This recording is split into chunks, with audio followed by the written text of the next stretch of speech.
Hello बच्चों, बहुत बहुत स्वागत है आपका मेरे YouTube channel master direction classes में। बच्चों, जैसा कि अभी तक मैंने आप लोगों को फिजिक्स का नौवां चैप्टर प्रकाश का परावर्तन अपवर्तन पढ़ा चुका हूं, लेकिन आज lecture number first chapter first रासायनिक अभिक्रियाएं एवं समीकरण की स्टार्टिंग करने वाला हूं। तो अगर बच्चों स्टार्ट करते हैं। अगर आपने अभी तक मेरे चैनल को सब्सक्राइब नहीं किया है, सब्सक्राइब भी कीजिएगा। अगर वीडियो को लाइक नहीं किया, लाइक भी कर दीजिएगा।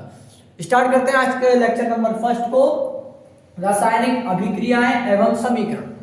तो बच्चों, मैं अभी आप लोगों को यहाँ पे नोट्स भी लिखवाऊंगा, लेकिन पहले समझना बहुत जरूरी है। तो बच्चों, पहला टॉपिक मेरा क्या है हुआ, मेरा पहला टॉपिक होगा ना परिवर्तन। परिवर्तन, तो बच्चों मुख्य रूप से परिवर्तन दो प्रकार के होते हैं बेटा। एक होता है भौतिक परिवर्तन और एक होता है बेटा रासायनिक परिवर्तन। तो बच्चों, परिवर्तन मुख्य रूप से कितने प्रकार के होते हैं? दो प्रकार के। पहला होता है भौतिक परिवर्तन, दूसरा होता है रासायनिक परिवर्तन। बच्चों, आप लोग ना भौतिक परिवर्तन को क्लास 9 तक पढ़ के आए होंगे, लेकिन कोई बात नहीं है, मैं आपको थोड़ा अच्छा समझाता हूं भौतिक परिवर्तन के बारे में। क्या है होता है भौतिक परिवर्तन? तो बच्चों समझते हैं भौतिक परिवर्तन के बारे में। बच्चों, भौतिक परिवर्तन क्या है? जब बर्फ पिघलने पर जल प्राप्त होता है ना। बर्फ पिघलने पर हमें क्या प्राप्त होता है बताइए? जल प्राप्त होगा। जो बर्फ होती है वो पिघल गई तो क्या बन जाता है? जल बन जाता है। तो यानी कि हम कह सकते हैं बेटा, आप जानते भी तो होंगे इस चीज को, बर्फ कौन सी अवस्था में होती है? ठोस अवस्था में। और बच्चों, जल है वो कौन सी अवस्था में होता है बेटा? द्रव अवस्था में। और बच्चों, हम ये भी जानते हैं बेटा, क्लास 9 में आप ठोस द्रव गैस अवस्था तीनों अवस्थाओं के बारे में पढ़ के आए होंगे, लेकिन बेटा हमें समझ में आ गया। तो आप क्या करेंगे? जब बर्फ पिघलती है तो क्या होता है? जल बनता है। और जल बनता है तो यानी कि आप कह सकते हैं यहाँ पे कि ठोस अवस्था से द्रव अवस्था में, ठोस अवस्था से द्रव अवस्था में परिवर्तित हो जाता है। ठोस अवस्था से कौन सी अवस्था में? द्रव अवस्था में परिवर्तित हो जाता है। क्या? द्रव से जल में बनना। ठीक है। तो उसमें क्या होता है? इसकी आकृति और घनत्व। क्या है बेटा? इसकी आकृति और बेटा इसका घनत्व, ये दोनों क्या हो जाते हैं? बदल जाते हैं। क्या बदलता है बेटा? आकृति और घनत्व बदल जाता है। और ध्यान रखिए, अगर घनत्व बदल रहा है तो घनत्व बदलने से इसका आयतन भी बदल जाता है।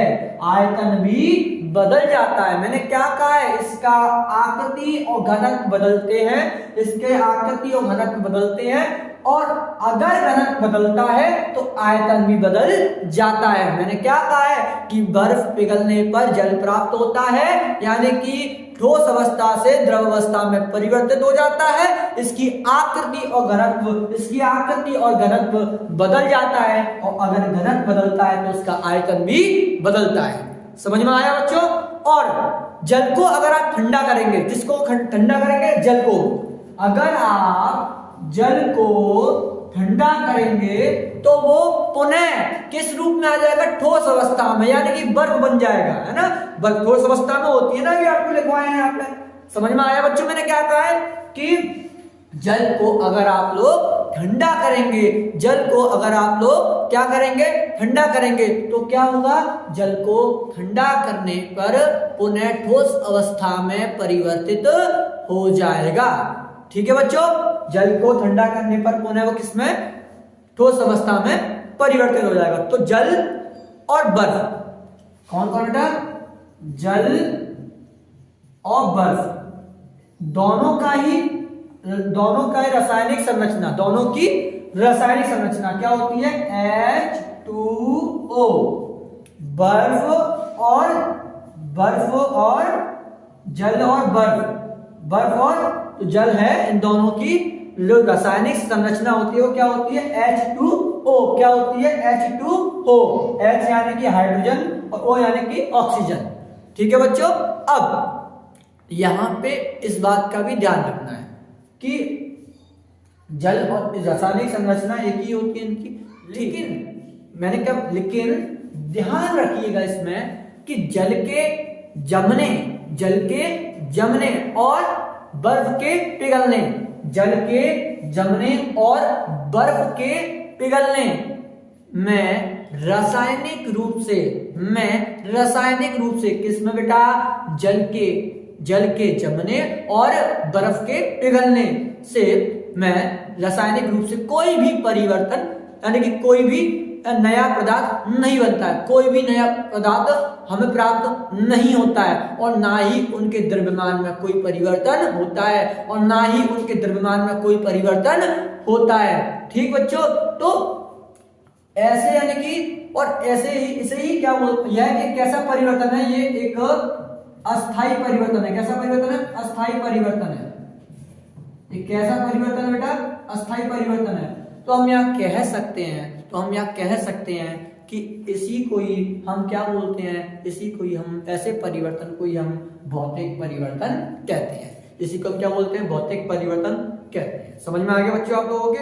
मैंने क्या समझाया आप लोगों को भी? भौतिक परिवर्तन। अब बात करेंगे रासायनिक परिवर्तन की। चलो बच्चों स्टार्ट करते हैं रासायनिक परिवर्तन के बारे में। ठीक है बच्चों, अभी हम लोगों ने भौतिक परिवर्तन के बारे में समझा, अब हम समझेंगे रासायनिक परिवर्तन के बारे में। ऐसे परिवर्तन जिनमें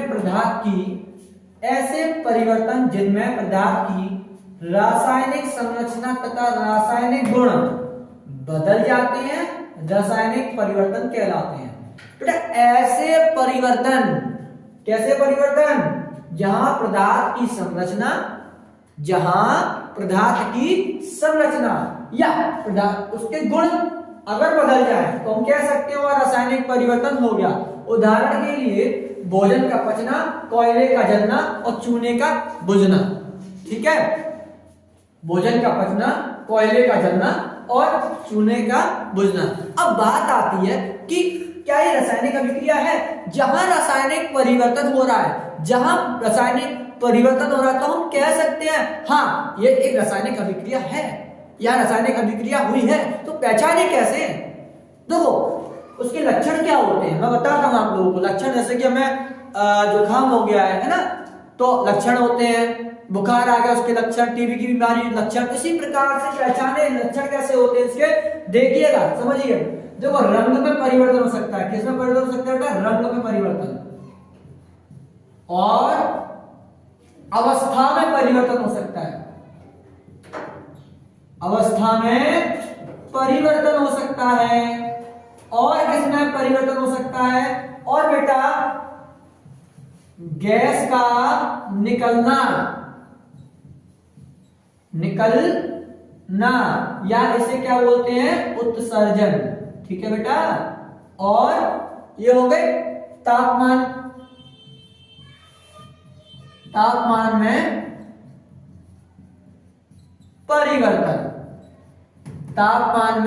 परिवर्तन।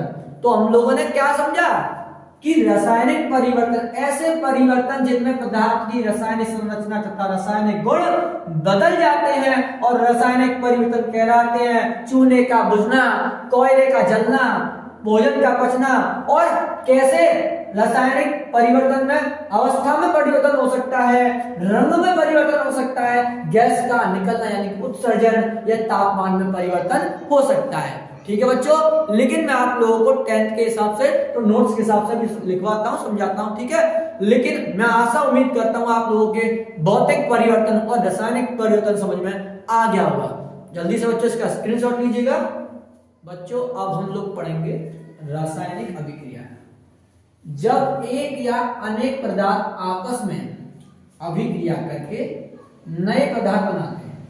ठीक है, यानी कि एक पदार्थ हो, एक या अनेक पदार्थ जब पदार्थ आपस में अभिक्रिया करते हैं तो क्या करते हैं? नए पदार्थ बनाते हैं। तो इस प्रकार की जब अभिक्रिया होती है तो हम कहते हैं ये रासायनिक अभिक्रिया हो रही है। जैसे कि जब हम जिंक ऑक्साइड को तनु सल्फ्यूरिक अम्ल में डालते हैं तो जिंक ऑक्साइड को ZnO, जिंक ऑक्साइड को H2SO4 सल्फ्यूरिक अम्ल अगर हम डाल रहे हैं इसमें तो ZnOSO4 zinc sulphate plus H2O प्राप्त है। ठीक है, समझ में आ गया। तो रासायनिक अभिक्रिया क्या होती है? रासायनिक अभिक्रिया होती है जब एक या अनेक पदार्थ आपस में क्रिया करते हैं या आपस में अभिक्रिया करते हैं तो एक नया पदार्थ बनाते हैं, उसे ही इस अभिक्रिया को रासायनिक अभिक्रिया कहते हैं। बच्चों इस अभिक्रिया में आप थोड़ा समझिएगा ध्यान से, दो बातें बहुत जरूरी होती हैं। एक होता है अभिकारक और एक होता है बच्चों उत्पाद। सॉरी, ये क्या क्या है आप इस अभिक्रिया में देख रहे हैं? क्या है इस अभिक्रिया में किस किसने भाग लिया है? आप बोलोगे ZnO और H2SO4 यानी जिंक ऑक्साइड और सल्फ्यूरिक अम्ल ने भाग लिया है। तो जिस अभिक्रिया में जो पदार्थ भाग लेते हैं, जो पदार्थ भाग लेते हैं उन्हें हम क्या बोलते हैं? उन्हें हम बोलते हैं अभिकारक। उन्हें हम क्या बोलते हैं? अभिकारक। और जो बनकर तैयार करते हैं इस पदार्थ को उसे क्या बोलते हैं? उत्पाद। उसे क्या बोलते हैं? उत्पाद। जो इन सबको क्रिया करके जो बनाता है उसे क्या बोलते हैं? उत्पाद। समझ में आ गया? मैंने क्या कहा बच्चों? मैंने ये कहा है कि इस अभिक्रिया में जिस पदार्थ ने भाग लिया है उनको अभिकारक बोलते हैं, और बनकर जो बनाते हैं, जो पदार्थ बन जाता है, बनकर तैयार हो जाता है, उसे क्या बोलते हैं? उत्पाद कहते हैं। समझ में आ गया? रासायनिक अभिक्रियाएं जब एक या अनेक जो पदार्थ होते हैं आपस में अभिक्रिया करके एक नए पदार्थ की उत्पत्ति करते हैं, अर्थात ये अभिक्रिया रासायनिक अभिक्रिया कहलाती है। और जो अभिक्रिया में पदार्थ भाग लेते हैं उन्हें अभिकारक, और जो भाग लेकर कुछ बना देते हैं नया पदार्थ उसे उत्पाद कहते हैं। समझ में आप लोगों के आ गया होगा बच्चों, मैं आशा और उम्मीद करता हूं। जल्दी से बच्चों इसका स्क्रीनशॉट लीजिएगा। बच्चों अब हम सीखेंगे रासायनिक समीकरण की परिभाषा। बच्चों क्या होता है जब कोई रासायनिक अभिक्रिया होती है तो अभिक्रिया में भाग लेने वाले अभिकारक तथा उसके फलस्वरूप जो हमें प्राप्त होते हैं उत्पाद, इनको हम प्रतीकों के द्वारा या इनके सूत्रों के द्वारा इन्हें दर्शाते हैं। अर्थात ये क्या कहलाता है बेटा? ये आप लोगों का रासायनिक समीकरण कहलाता है। क्या मैंने क्या समझाया? जब कोई रासायनिक अभिक्रिया होती है तो अभिक्रिया में भाग लेने वाले अभिकारक और अभिक्रिया के फलस्वरूप प्राप्त उत्पाद, इन दोनों को कुछ सूत्र या इनके प्रतीकों द्वारा दर्शाया जाता है, उसे को हम रासायनिक समीकरण कहते हैं। किसी रासायनिक अभिक्रिया में भाग लेने वाले अभिकारकों तथा अभिक्रियाओं के फलस्वरूप प्राप्त होने के वाले उत्पादों को प्रतीकों तथा सूत्र द्वारा लिखने को रासायनिक समीकरण कहते हैं, जैसा कि मैंने अभी आप लोगों को समझाया है। बच्चों समझ में आ गया होगा? जल्द से बच्चों इसका स्क्रीनशॉट लीजिए। बच्चों अब हम आप लोगों को रासायनिक समीकरण लिखने की विधि बताएंगे, यानी कि या उसके रूल बताएंगे। बच्चों पहला रूल है अभिक्रिया के अभिकारकों तथा उत्पादों के नाम तथा रासायनिक सूत्र ज्ञात होना चाहिए, पहला। ठीक है, दूसरा समीकरण में पदार्थ सदैव अणु के रूप में लिखे जाते हैं, नाइट्रोजन जैसे कि N2, ऑक्सीजन जैसे कि O2 आदि। तीसरा बच्चों रासायनिक अभिक्रिया में भाग लेने वाले अभिकारकों को प्रतीकों अथवा सूत्र द्वारा बाईं ओर लिखा जाता है, किस ओर? बाईं ओर लिखा जाता है, तथा विभिन्न अभिकारकों के बीच प्लस का चिन्ह लगाया जाता है। जबकि बेटा चौथे वाले में क्या है? रासायनिक अभिक्रिया के पश्चात प्राप्त उत्पादों को प्रतीकों अथवा सूत्र द्वारा दाहिनी ओर लिखा जाता है तथा विभिन्न उत्पादों के बीच प्लस का चिन्ह लगा दिया जाता है। ये अभी मैं और लिख पा रहा हूं बेटा, तब तक इनका स्क्रीनशॉट लीजिएगा।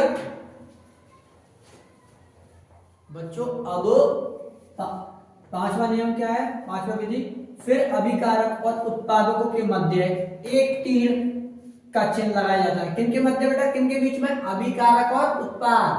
तीर का सिरा, तीर की जो डायरेक्शन होगी कहां पर होगी बेटा? कहां पर होगी? उत्पाद की ओर, जो अभिक्रिया की दिशा को दर्शाता है। Mg+O2 अभिकारक के बीच में प्लस का चिन्ह लग रहा है, और उत्पाद J2 MgO तो कहां लगाया तीर? उत्पाद की दिशा में। जबकि छठवां है यदि अभिक्रिया उत्क्रमणीय है, मतलब दोनों ओर से हो रही है। कहां से हो रही है? दोनों ओर से हो रही है।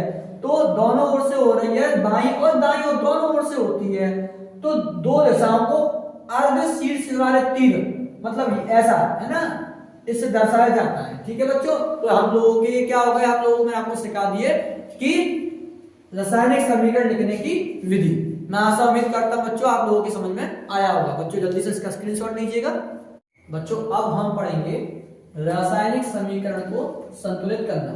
ठीक है बच्चों, तो जिन रासायनिक समीकरणों के दोनों पक्ष कौन कौन से, दाएं और बाएं, ठीक है, तो जिन रासायनिक समीकरणों के दोनों पक्ष में प्रत्येक तत्व के परमाणुओं की संख्या बराबर नहीं होती है, उनमें प्रत्येक तत्व के परमाणुओं की संख्या को बराबर बनाने की प्रक्रिया समीकरण को संतुलित करना कहलाती है।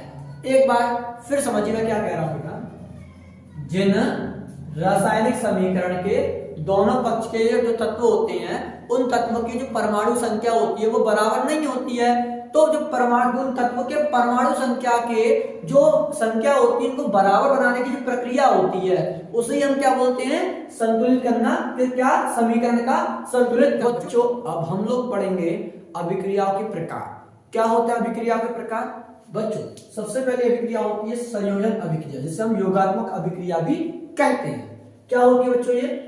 तो उसमें क्या होता है, देखो उसमें अभिक्रिया में क्या होता है कि कोई भी अगर अभिक्रिया है उसमें दो या दो से अधिक पदार्थ मिलकर, कोई अभिक्रिया है उसमें दो या दो से अधिक पदार्थ मिलकर एक नए पदार्थ की उत्पत्ति होती है, नया पदार्थ बनता है। ऐसे अभिक्रिया को हम क्या बोलते हैं, संयोजन अभिक्रिया कहते हैं। मैं आपको बताता हूं कि वे अभिक्रियाएं जिनमें दो या दो से अधिक पदार्थ संयोग करके केवल एक नया पदार्थ बनाते हैं, संयोजन या योगात्मक अभिक्रियाएं कहलाती हैं।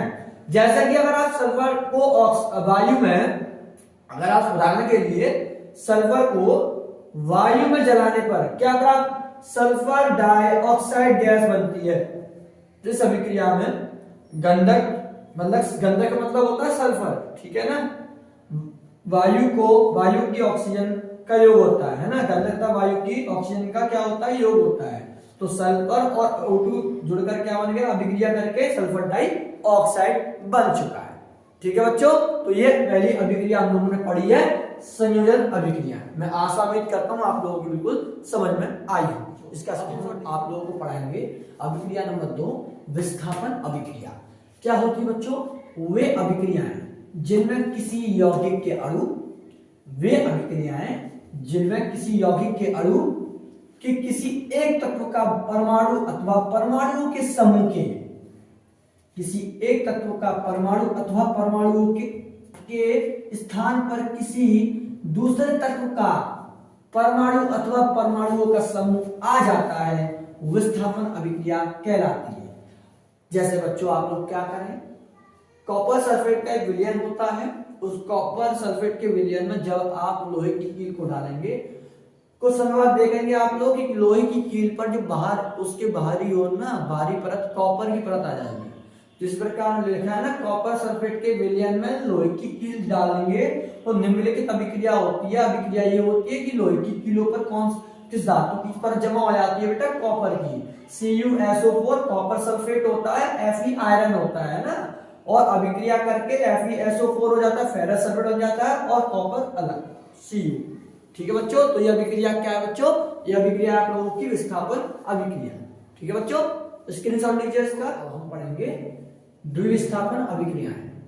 तो वे रासायनिक अभिक्रियाएं जिनमें अभिकारक यौगिकों के आयनों के परस्पर विनिमय द्वारा नए उत्पाद बनते हैं, इन्हें द्विविस्थापन अभिक्रियाएं कहते हैं। उदाहरण के लिए बच्चों सोडियम सल्फेट, बच्चों मैंने सूत्र भी लिख दिया सोडियम सल्फेट का N2SO4 तथा बेरियम क्लोराइड BaCl2 के जलीय विलयन को मिलाने पर इनके आयनों के विनिमय मतलब होता है अदला बदली, है ना, कि फलस्वरूप बेरियम सल्फेट BaSO4 तथा सोडियम क्लोराइड NaCl बनते हैं। जिस प्रकार ये Na2SO4 प्लस BaCl2 से अभिक्रिया करा के BaSO4 + 2NaCl प्राप्त होता है। तो ये ऐसी अभिक्रिया क्या कहलाती है? तो वे रासायनिक अभिक्रियाएं जिनमें अभिकारक के यौगिकों के आयनों के परस्पर विनिमय द्वारा नए उत्पाद बनते हैं। किससे नए उत्पाद बनते हैं बेटा? अभिकारक यौगिकों के आयनों के परस्पर विनिमय द्वारा नए उत्पाद बनते हैं। इन्हें द्विविस्थापन अभिक्रियाएं कहते हैं, जैसा कि मैंने आपको उदाहरण के तौर पर समझा दिया। चलो बच्चों, इसका जल्दी से स्क्रीनशॉट लीजिएगा। बच्चों, अब हम पढ़ेंगे अभिक्रिया नंबर 4, वियोजन अभिक्रियाएं, या इसे हम अपघटन अभिक्रियाएं भी कहते हैं। तो बच्चों, वह रासायनिक अभिक्रियाएं जिसमें यौगिक वाहक कारकों के प्रभाव द्वारा अपने अवयवी तत्वों या लघु यौगिकों में अपघटित हो जाता है, वियोजन अभिक्रिया कहलाती है। बच्चों समझो, वियोजन अभिक्रिया होती है वो 3 प्रकार की होती है। पहली कौन सी अभिक्रिया होती है? वियोजन अभिक्रिया पहले नंबर वह रासायनिक अभिक्रिया जिसमें यौगिक ऊष्मा के द्वारा 2 या 2 से अधिक सरल पदार्थों में अपघटित हो जाता है। मतलब किसके द्वारा होता है? ऊष्मा के द्वारा। ठीक है, तो वहां पर ये ऊष्मा अपघटन अभिक्रिया होगी जब आपका यौगिक किसके द्वारा 2 या 2 से भागों में टूटेगा बेटा? ऊष्मा के द्वारा। तो कौन सी अभिक्रिया होगी? ऊष्मा अपघटन अभिक्रिया है। ठीक है, कैसे? जब आप लोग ना कैल्शियम कार्बोनेट को गर्म करने पर तो यह कैल्शियम ऑक्साइड और कार्बन डाइऑक्साइड में अपघटित हो जाता है ना। जैसे कि कैल्शियम कार्बोनेट CaCO3 ऊष्मा CaCO calcium oxide plus CO2 में क्या हो गया? ये अपघटित हो गया। इसे ही क्या बोलते हैं? वियोजन ऊष्मा अपघटन अभिक्रिया। ये 2 प्रकार से होती है, अभी 3 प्रकार से होती है। तो हम लोगों ने वियोजन अभिक्रिया पढ़ ली, ऊष्मा अपघटन अभिक्रिया पढ़ ली। अब इसकी 2 अभिक्रिया और रह गई है कि वियोजन अभिक्रिया की 2 प्रकार और रहेगा, वो समझाएंगे। अब तक आप स्क्रीनशॉट लीजिएगा बच्चों इसका। अब हम पढ़ेंगे प्रकाश अपघटन अभिक्रिया। उससे पहले मैं हेडिंग डालना भूल गया था, उसमें अपघटन है ना। तो अब पढ़ रहे हैं प्रकाश अपघटन। जब वियोजन अभिक्रिया सूर्य के प्रकाश द्वारा होती है तो यह प्रकाश अपघटन कहलाती है। किसके द्वारा होगी बेटा? सूर्य के प्रकाश के द्वारा। जैसा कि मैंने आपके सामने एग्जांपल लिख दिया है, 2AgCl सूर्य के प्रकाश करके 2Ag + Cl2। जाहिर सी बात है, आगे इसके बाद तीसरी इसकी अभिक्रिया जो आती है अपघटन अभिक्रिया है, वो विद्युत अपघटन है। वह अभिक्रिया जिसमें यौगिक जलीय विलयन में विद्युत प्रवाहित करने पर यह 2 या 2 से अधिक सरल पदार्थों में अपघटित हो जाता है, विद्युत अपघटन अभिक्रिया कहलाती है। 2H2 विद्युत अपघटन करा के 2H2 + O2 हाइड्रोजन अलग और ऑक्सीजन अलग। ठीक है ना बच्चों? तो ये हम लोगों ने क्या सीखा? वियोजन अपघटन अभिक्रिया। इस बच्चों जल्दी से इसका स्क्रीनशॉट लीजिएगा। उपचयन एवं अपचयन अभिक्रियाएं। तो पहले पढ़ते बेटा उपचयन अभिक्रियाएं। वह अभिक्रियाएं जिसमें पदार्थों से ऑक्सीजन का योग या हाइड्रोजन का ह्रास हो या पदार्थ से इलेक्ट्रॉन निकल जाए, उपचयन या ऑक्सीकरण कहलाती है। कॉपर ऑक्सीजन तापमान से कॉपर ऑक्साइड। ठीक है, यानी 2Cu + O2 तापमान से कराने पर हमें क्या प्राप्त होगा? कॉपर ऑक्साइड यानी 2CuO। उपचयन क्या होता है? वह अभिक्रिया जिसमें ऑक्सीकरण का ह्रास और हाइड्रोजन का योग हो और यहाँ पर पदार्थ पर इलेक्ट्रॉन प्राप्त हो जाए, निकलेंगे नहीं, हम इलेक्ट्रॉन प्राप्त हो जाए तो उसे अपचयन कहते हैं। जैसे कॉपर ऑक्साइड हाइड्रोजन से तापमान से कराने पर कॉपर और क्या प्राप्त होता है? जल प्राप्त होता है ना। समझ में आ गया बच्चों आप लोगों के? तो जल्दी से बच्चों से स्क्रीनशॉट लेंगे। ऑक्सीकारक तथा अपचायक किसे कहते हैं? तो बेटा ऑक्सीकारक के बारे में जानते हैं पहले, है ना। किसी रासायनिक अभिक्रिया में जिस पदार्थ का अपचयन होता है उसे ऑक्सीकारक कहते हैं। अर्थात हम ये भी कह सकते हैं कि वह पदार्थ जो अभिक्रिया में इलेक्ट्रॉनों को ग्रहण करता है वो ऑक्सीकारक कहलाता है। और अपचायक क्या होता है बच्चा? किसी रासायनिक अभिक्रिया में जिस पदार्थ का ऑक्सीकरण होता है उसे अपचायक पदार्थ कहते हैं। अपचायक पदार्थ क्या है? जहां पर इस अभिक्रिया में ये इलेक्ट्रॉन को क्या करता है? त्याग देता है। लेकिन ऑक्सीकारक में क्या होता है बच्चों? ऑक्सीकारक में इलेक्ट्रॉनों को ग्रहण करता है। और अपचायक अविशिष्ट अभिक्रिया में इलेक्ट्रॉनों को तैयार करता है। ठीक है बच्चों, मैंने आप लोगों को क्या समझाया है, ऑक्सीकारक और अपचय। जल्द से बच्चों इसका स्क्रीनशॉट लीजिए। रेडॉक्स अभिक्रियाएं, ऐसी अभिक्रियाएं जिनमें ऑक्सीकरण तथा अपचयन, ऐसी अभिक्रियाएं जिनमें ऑक्सीकरण तथा अपचयन दोनों एक साथ एक ही समय घटित हो, एक ही साथ एक ही समय पर क्या हो, घटित होते हैं, तो उपचयन अपचयन अभिक्रिया कह दो, या इसी अभिक्रिया को रेडॉक्स अभिक्रिया कहलाती है। ठीक है, लेकिन अब आता है ऊष्मक्षेपी अभिक्रिया और ऊष्माक्षेपी अभिक्रिया, दोनों अलग अलग है। ऊष्मक्षेपी अभिक्रिया क्या है, वे रासायनिक अभिक्रियाएं जिनमें क्रिया के फलस्वरूप ऊष्मा उत्पन्न होती है, ऊष्माक्षेपी अभिक्रिया कहलाती है। जबकि वे रासायनिक अभिक्रियाएं जिनमें ऊष्मा का क्या होता है, अवशोषण होता है, वह अभिक्रिया ऊष्माशोषी अभिक्रिया कहलाती है। बच्चों मैं आशा करता हूं आप लोगों को समझ में आया होगा। बच्चों जल्दी से इसका स्क्रीनशॉट लीजिएगा। बच्चों अब हम पढ़ेंगे संचारण किसे कहते हैं। जब कोई धातु अपने आसपास अम्ल आर्द्रता आदि के संपर्क में आती है तो ये संचारित होती है। समझ में आया, जब कोई धातु अपने आसपास अम्ल आर्द्रता आदि के संपर्क में आती है तब ये क्या हो जाती है, संचारित हो जाती है ना। और इस पूरी प्रक्रिया को संचारण कहते हैं। जैसे लोहे पर जंग लग जाती है ना, चांदी के ऊपर काली परत और तांबे के ऊपर हरी परत चली जाती है, तो ये क्या है, ये संचारण है। ठीक है ना, इसे रोकते कैसे, पेंट करके रखिए, है ना, कई सारे इसके नियम। विकृत गंधता क्या होता है, जब तेल तथा वसा युक्त खाद्य पदार्थ उपचयित हो जाते हैं तब ये विकृत गंधता हो जाती है, विकृत हो जाती है, तो इनकी गंध स्वाद परिवर्तित हो जाता है। यह घटना विकृत गंधता कहलाती है। ठीक है बच्चों, तो मैंने आप लोगों को आज संचारण और विकृतता भी पढ़ाया है, लेकिन आज मैंने इस पूरी वन शॉट में मैंने आज केमिस्ट्री का पहला चैप्टर रासायनिक अभिक्रियाएं एवं उनके प्रकार समीकरण मैंने आप लोगों को समाप्त करा दिया है, नोट्स के साथ समझा के भी। अगर बच्चों मेरी वीडियो आपको अच्छी लगी है तो कमेंट कीजिएगा अगर, और लाइक कीजिए। अभी तक आपने मेरे चैनल को सब्सक्राइब नहीं किया है तो सब्सक्राइब भी कीजिएगा। धन्यवाद।